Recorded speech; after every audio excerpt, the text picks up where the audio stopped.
Hi ma'am, sir. Thank you for giving me this opportunity to introduce myself. I'm Irish May Valdivia, 26 years old, single mom, live in Parañaque City, Manila, Philippines. I'm undergraduate of college.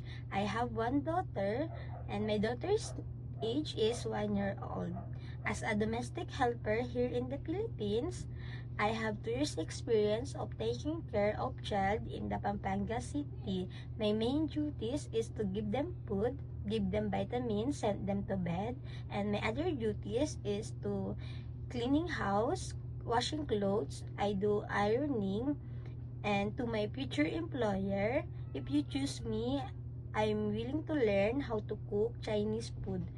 And I promise I will finish my contract and do my best to taking care of your family and follow rules, be obedient and trustworthy person. Thank you, ma'am and sir. God bless.